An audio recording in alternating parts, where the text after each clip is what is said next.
All right, welcome everyone. We're Semblance of Sanity. I'm Caleb. I'm Jacob. And we're here for Oshi no Ko, episode 3. Yeah. We are actually in high school now. We are in high school. In high school and in a talent agency for some. Yeah. Ruby, you're now set up Yep. to have the life you always wanted. Against your brother's best efforts.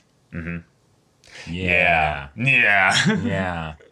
You know, but he's got his good reasons, right? Yeah. You know? Yeah. I mean, in a lot of ways, it's, you know, He's we're trying all, to protect you. Well, right. Well, we're all kind of traumatized still a little bit from episode 1, and that's something that's good to kind of keep in context there. Yeah. Maybe I'm a psycho, but I'm not. I thoroughly enjoyed the events of episode 1. Like, I was too happy for like what it would mean for the story to really be too like. No, I got you. I got taken you. Down by you it. little psycho. I got that for sure. But it's the characters themselves, just Yes, you know, yes, absolutely. versus the Right. Yeah. Right. But yeah. Episode 1 was amazing, so that's understandable. But now that we're actually officially accepted, we get to meet now new characters and a returning character, Kana or Anime Kana. Right. Miss Child Actress who could, Right, what is the it, drop of a lick the Eiffel Tower down, you know, in the second flat? Oh, was that? Is People that what it was? really forget, you know. Who could burp the ABCs in 10 seconds flat? Wait, actually, that's a good question. Is she now like the middle-aged person who was like, oh man, I used to, Back in my day. Yeah, back in my day. If I didn't get a tongue injury. But except she's 14, you know, or like 15. I could have landed. Oh man, I would have been Broadway so hit big. musical. Yeah. I could have been so big. You were 4 years old. I peaked back then. Yeah. It's too spicy. You're eating mayonnaise. You know? Right. But yeah, y'all. Without further ado, let's get into this. Yes. A recap. Oh, thank you. Take a bird's eye view for a second here.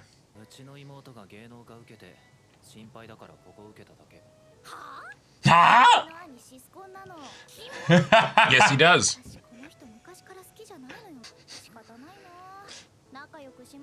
Your brattiness. Oh my god, I love this. Yeah, those faces were fantastic. Wait, is she following him? Yeah.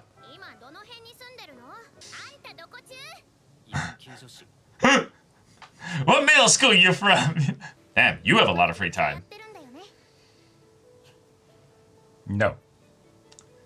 Yeah. He might have gone from being a rival to all the way to being her inspiration sometime along the way of growing up, and now she's all disappointed that he's not.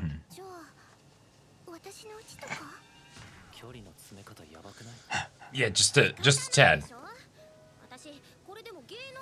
You are? Yeah. Yeah.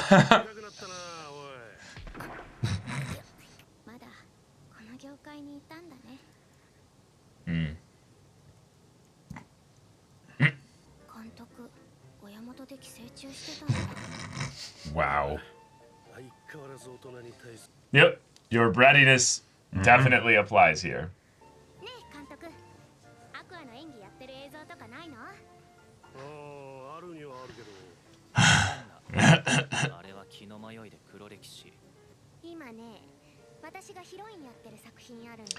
Okay. She's courting a.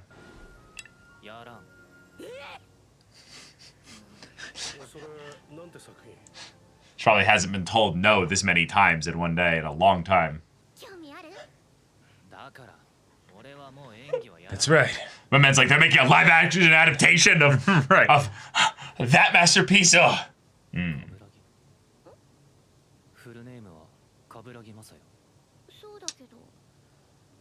One of the people in his notes. Yeah. One of the contacts. Oh. His list of suspects. The call. Yeah.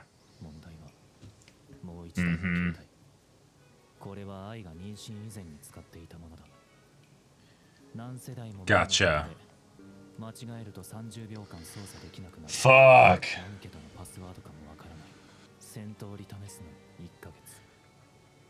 the numbers in the OP, I'm guessing. Yep. Holy shit.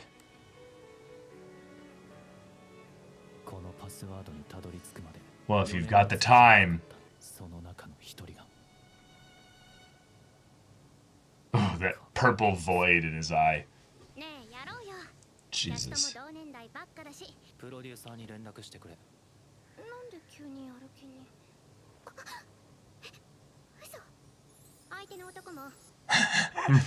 Yes! That's why he's rejected me all this time. Right. It must be that, because nobody would be able to resist my charms.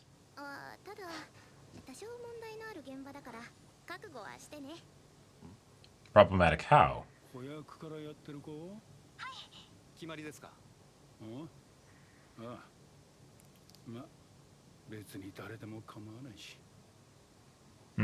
Alright.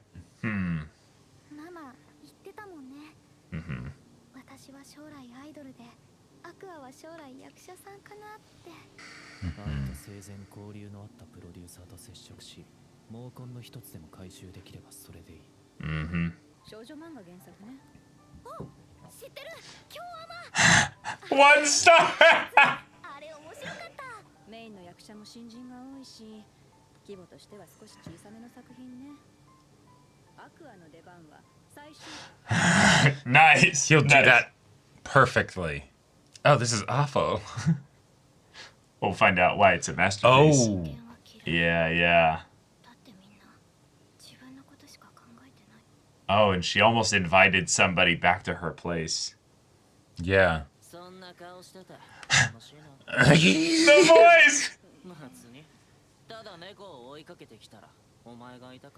This is the setup for why he ends up getting forced into a main character role.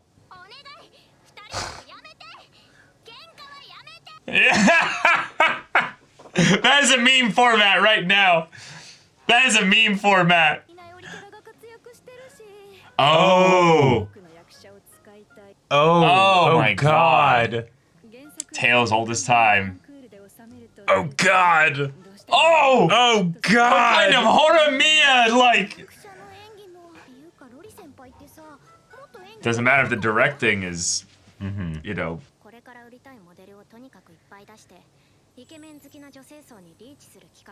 Wow. To hopefully try and right the ship. Yeah. That would be painful.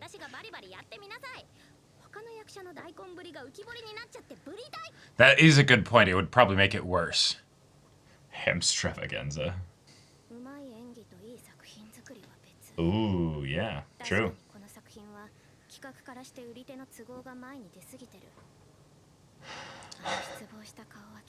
Fuck.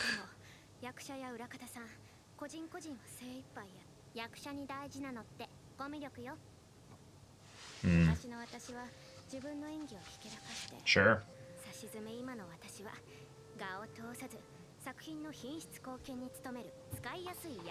Damn, yeah. She actually changed a little bit to a lot, depending on how much all this is true. God!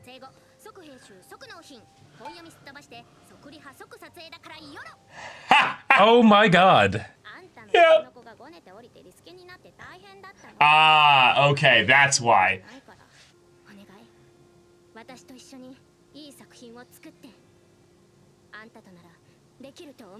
Oh, right, because then she actually has somebody that she might be able to act well with. And also someone that, like, going to care about it as well. Like,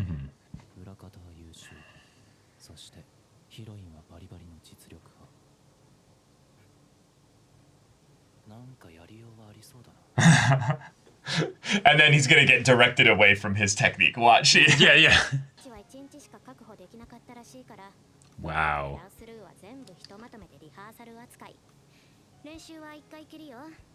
Damn. Ignored, yeah. Oh, yay. Wow. It'll be perfect for that. Wow.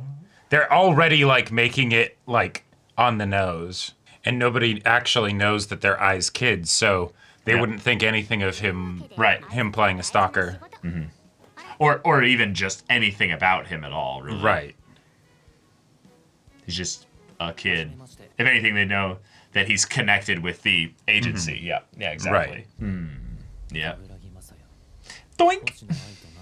Oh, yeah, that's a good point, because the shooting's only going to be one day. You have to do it You today. have to do it now, yeah. モデル事務所とのつながりが強い人で、今回のキャスティングはほとんど彼の仕事。Okay. とにかく顔面至上主義の人でね。俺の役はヒロインにつきまとうストーカーの役。何の因果だ。 Yeah, what irony is this? Yeah. ストーカーを俺が演じることになるんだ。 All right, Lung, time to get into the head of the criminal. Yeah. Oh, cool. Damn. Yeah, his eyes are really just popping out right now. 普通に演技できてるじゃん。何が裏方志望よ。 Yeah. こんなの練習すれば誰にでもできる。あの日、有馬カナが見た俺の演技は、あくまで年齢と中身のギャップが引き起こした異質感。精神年齢に肉体が追いついた今となっては。 Well, not quite, but hell of a lot closer. アクアの演技、ずっと努力してきた人の演技って感じがして。 Very long time. Yes. 細かいテクが親切で丁寧っていうか。変に気を使うなよ。使うわよ。一応これでも座長だし。主演級の仕事なんて私にとっては10年ぶりの大仕事だから。ずっと仕事がもらえず、ネットでは終わった人扱いされて。でも稽古だけはずっと続けて。何のために努力してるのかわからん。 Well, okay. Damn, this is a proper reintroduction. Yeah. Yeah, 本当に続けてきてよかったって思った。 I'm Oh, loving that all little the bit of animation. yeah the is character lovely. animation. め It's ちゃくちゃすごい演技しなくったってこの仕事を続けてるって分かっただけで。 that was Oh, mesmerizing. yeah, and just sad. Yeah. メルトこの後雑誌の撮影入ってるんだけど誰にでもいい感じに尻尾振ってくれるから雑に据えとくにはちょうどいい有馬かなっていう名前は一応 Wow. Damn. このドラマはあくまで潜在演技力なんて求められてないのにそこだけは分かってないみたいだけど Except she has 100% picked up on that. Yeah, grab that cigarette, but 世の中そんなもんだぞ、有馬カナ。 Yeah. 適切な評価なんて与えられる方が稀だ。 oh, music. せっかくだからめちゃくちゃやって帰るか。 All right. Yeah. Cool. All right. Okay, we have an industry-focused episode and also a reintroduction of sorts to Yep. Kana. Which makes a lot of sense. Like, if you're doing a big time skip like this, in the same way that we had the previous episode to reintroduce the two siblings, we got to reintroduce the characters that we've known before. And so, awesome. And she's great. Yeah. Like, she's a vessel a little bit for the exposition of the world of entertainment and specifically for this show. Yep. Which, yeah, it's hard to make that as engrossing as possible, but they did a pretty dang good job of being like, hey, this is why she's different as well. Yes. Yes. Oh, And I really like having her around now. If anything, her brattiness is the little bit of salt and pepper on the sure. kind of the meat that is her character now. And I'm really glad that I like her, because my original vibe that I got from her at the beginning was that I thought I wasn't going to like her at all. Because too much of her identity with the school interaction seemed to kind of be wrapped up in Aqua, right? And granted, they had a past and all of that stuff, and he had a big impact on her career and life and all of that stuff. And but we see that she's very lonely. she's very lonely, Very right? lonely. Very sadly just sitting yes. at home in piles of trash lonely. Right. That is depressing and dark and... Yep. No. Oh, jeez. Where's the parents? And Well, you we know where the parents are, right? Oh, you meaning like... her parents. Well, yeah. She said they retired to the countryside. Oh. Yeah. No, it's all good. It's just the she has nobody else in her life right now. Right. And it's the her being in this environment, and yet she was actually almost desperate enough to invite him back to her place. Not for like necessarily anything with like a relationship necessarily that could possibly have been part of it. But I think it's the idea that she would have been fine with him seeing her place like that. Sure. Yeah. Like that's how lonely she is. Yeah. Now, I could almost see something where it's like you can come back. Oh, hang on a sec. I'm just going to clean up, open the door, and, it'll be 60 seconds, right? Right, Quickly right. throw shit in, trash bags and toss it in the closet and stuff. That would be a great comedic bit, and that might still happen at some point in the future now that she's also, like, kind of given up on aggressively going after him for potentially a relationship or even for the acting side of things because she kind of got her way, at least on half of that front. Right. Yes. And she might believe potentially that he's interested in men. So that's also something that might change No joke. her side of things I actually really liked that misunderstanding as a point of development because it was a convenient way to shift the focus onto that. Yes. Because her obsession with him was pretty blatant. Was pretty overwhelming to, Yeah. Like I liked it as a vehicle for understanding who she was. But yeah, it was something where we were, I would say I was, and I can tell you kind of were a little bit as well, that we're a little worried that was going to be her character. Yeah. And it's we're in high school. Okay. Yeah. The main character is, I guess, kind of cute and has a little bit of a mystery factor about him. So, okay, sure. Right. If the very first girl that's not Ruby comes in and is immediately interested in him. And cool, fine. But, But the other reason I appreciate it is because, well, granted, they were reincarnated a long time ago, so, how much remains from the past life and all of that stuff. It's still that whole thing of, like, this is a grown-ass yeah, but he's not pursuing her. It's No, different. I know, but that... It's just... all sorts of things where I'm like, okay, cool. They went into a much more interesting direction, and we got to see really who she was. And from the voice acting performances to the character animation to just the kinds of things that she ended up talking about, it was awesome. It was awesome. Yeah. And it's something where Aqua's sort of like stoic silence, I feel like, lended itself very well to that because she's given space, Yeah, she was given space. And he doesn't really have anything to say with regards to this because he doesn't actually have passion about it, right? But this is also something where then, given that his obsession is because I was killed, right? Yep. This is a way that he can get a fresh and different perspective into a line of work that was very similar to hers, right? Yep. And so that way he can, like, amidst all of the brooding and, like, stalker tendencies and stuff that he has and everything. Oh, yeah. We can get that more, like, positive breath of fresh air, blown his way of, like, hey. Yes.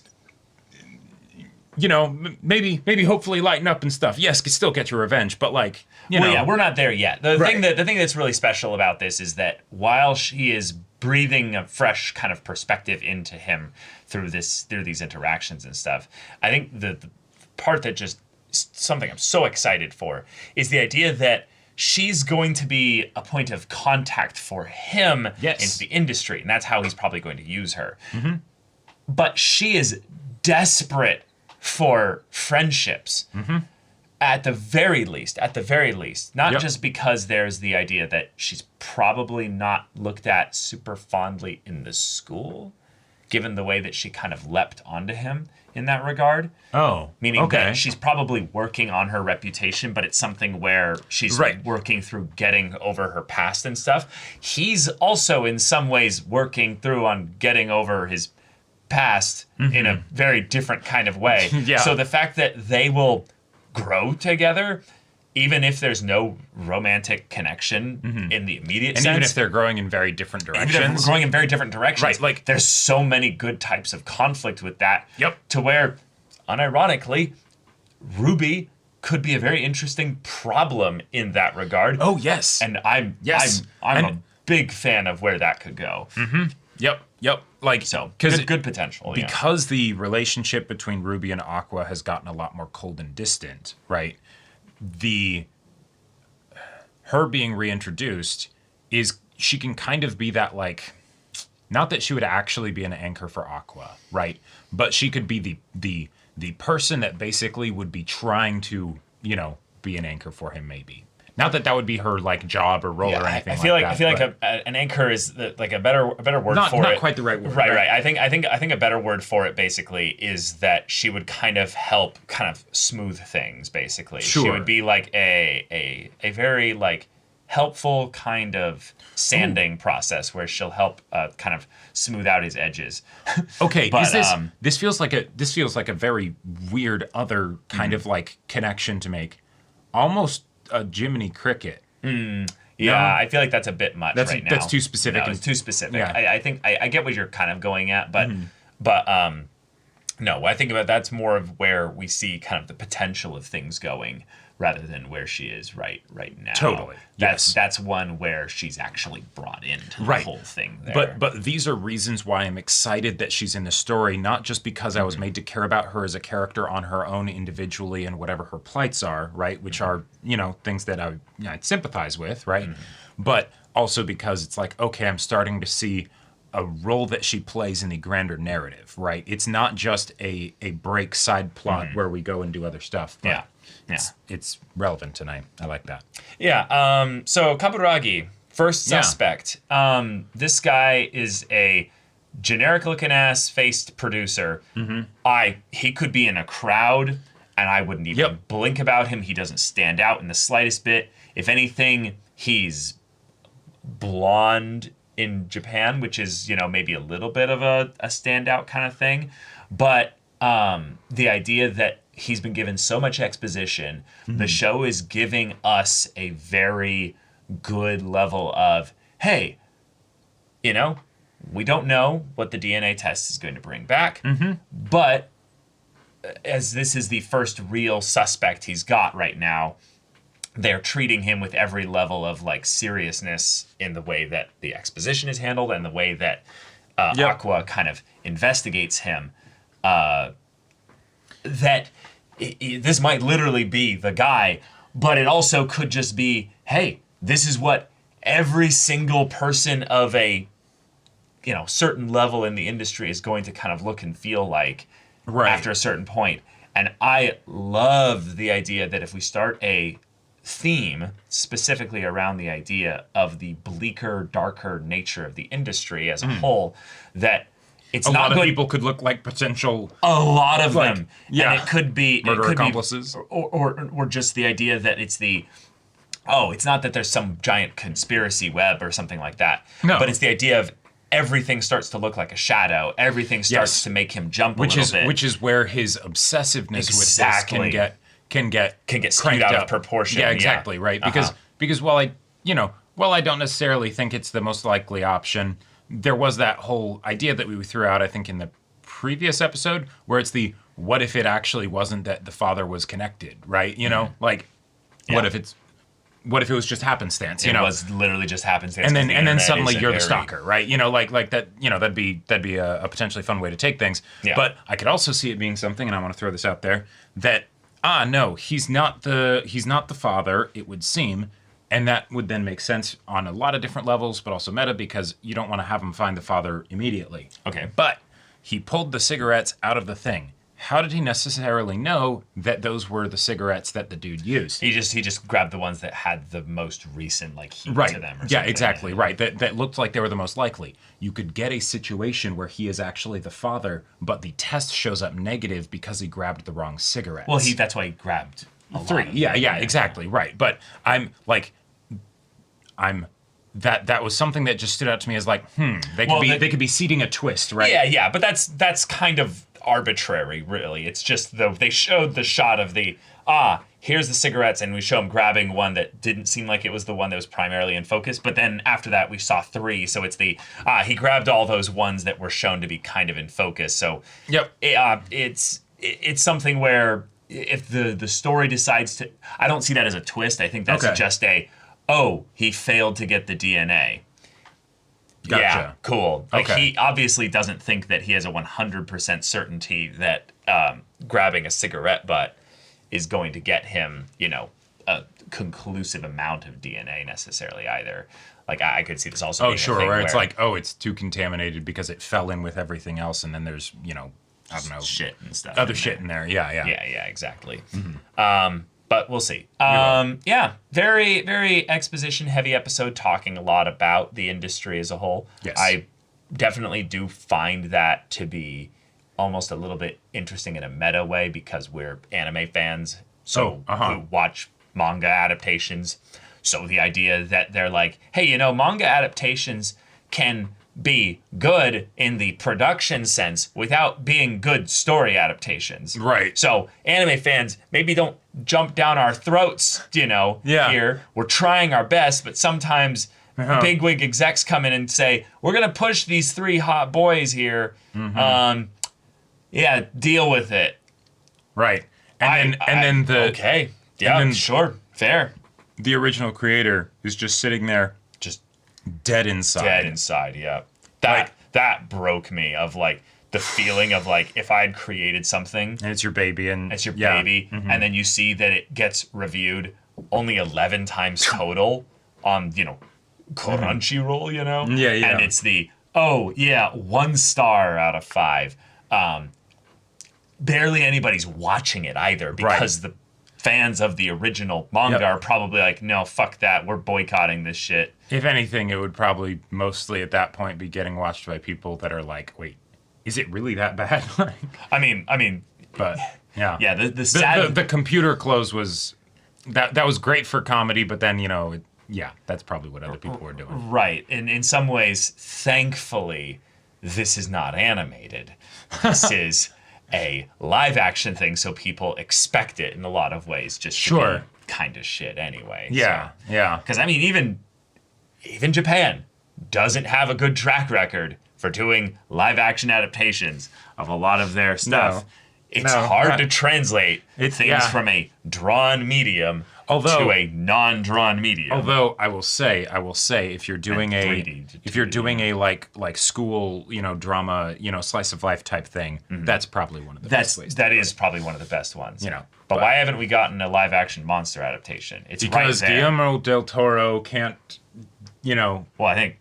Well, yeah. I don't think we have any thing about that. That was a whole rumor or something. Sure. But yeah, come on. That's literally the perfect anime to live action adapt. Come on, y'all. Although get on that. This one would work pretty well too. Oshinoko. The second the CG came over the Star Eye, some people are gonna be like, no, just special contact lenses. No, of course, Jacob. I'm just bringing up the way in which we anime fans can be the most pedantic little shits over things that do not matter. Yeah. So it was just funny feeling a little bit called out in this episode where it was like, I honestly don't watch really any live action adaptations of anime or manga, really. So it was kind of funny to be like, I wonder if I'm only the tip of the iceberg of the anime community getting called out or the manga community and stuff. I mean, I think the whole thing with the stalker angle and the fact that one of our main characters is very much showing the signs of that is part of that kind of commentary and poking back at fans to be like, hey, check yourself a little bit. Yeah, check yourself, be self-aware, right? Because it's easy to be like, oh, that stuff's bad, but I would never be like that. It's like, well, are you sure you wouldn't? Are you sure about that? Right, I feel like there's enough still left in me. Because in some ways, I feel like I've grown a bit out of it, kind of. But I remember the days of being kind of a stan or a very strong super fan of specific fandoms, stories, shows, books, and stuff like that. And there's a certain level of gotcha. In some ways, it's not the specific thing of the models that are there to promote for, this specific audience and stuff like that. But there was probably at least a couple points where I fell for the marketing bait of some aspect of a thing like that and became the super fan, not necessarily looking at the whole picture here. So I get hyper fixated and obsessed on this one thing. Everybody thinks that they're immune to that kind of stuff. Right. Oh, TV marketing doesn't work on me, yada, yada, yada, right? And it's like, no, you're not special. That shit works. It might not work all the time, right? But by and large. Or something where you look only at the characters in the story, but you don't look at the work of the actual production crew. Like most people, I would say, who are anime fans, they know voice actors and voice actresses, but they don't actually know any of the people that are responsible for the editing or the key animators, or maybe they know a director here and there, but they don't know any of the people that are into like all the other aspects of like background artists or shoot, like even here I'm showing my own ignorance. Right, where you're like trying to think of things to mention and you're like, I don't know. I don't actually know that many. But and that's one of the things where I liked that they were talking about how they could tell, even though I didn't understand necessarily all the ways that they could tell, that oh no, this is a shitty story adaptation. Wait, who are you talking about? In when they're talking about the show, right? You said I was wondering who you were talking about. I couldn't understand. Oh yeah. I had that same thing too when we were in the thing and you were saying something about the OP and you were like and I was like, oh right.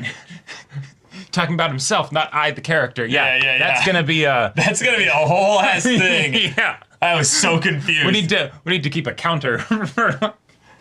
But the fact that they were able to still tell, like, oh yeah, no, everybody else is working their best to try and make this work. The production crew is excellent. Mm-hmm. Hey, so shout out to the production crew, even though it's a different type of production crew in anime. Right. Yeah. There's a lot of great stories out there that we've seen get adapted where people will hyperfixate on one specific thing that they don't like about the production, the adaptation or something. I've definitely never done that. Oh yeah, I've never done that either. And then it's don't you realize what you're missing? Like Golden Kamui. We fucked up, anime community. Right. Yeah. Golden Kamui might have CG bears in the beginning, but holy shit, the bit that we've watched thus far is fucking amazing. Well, or this is I have never seen the show Guilty Crown because I heard the story takes a bit of a dive in the second half, but goddamn, Crone is my favorite song. It's a fucking fantastic song. But favorite anime insert song is from one I haven't seen yet, or just one that you haven't seen Crone yet, right? Yeah, or listened to Crone, yeah. But thank you so much for watching this episode's reaction and discussion. If you want to see the next episode's reaction and discussion right now, though, go check out the link in the description below for our Patreon. You can get an early access there. You can watch full-length timer reactions there, and all this comes with Discord access, so you can chat with us in the community there about this show, about anime in general, and also be sure to check out my Persona 5 Royal Let's Play on Twitch, and if any of that interests you, we'll see you there. But until then, we're Semblance of Sanity. I'm Caleb. I'm Jacob. And we'll see you all next time.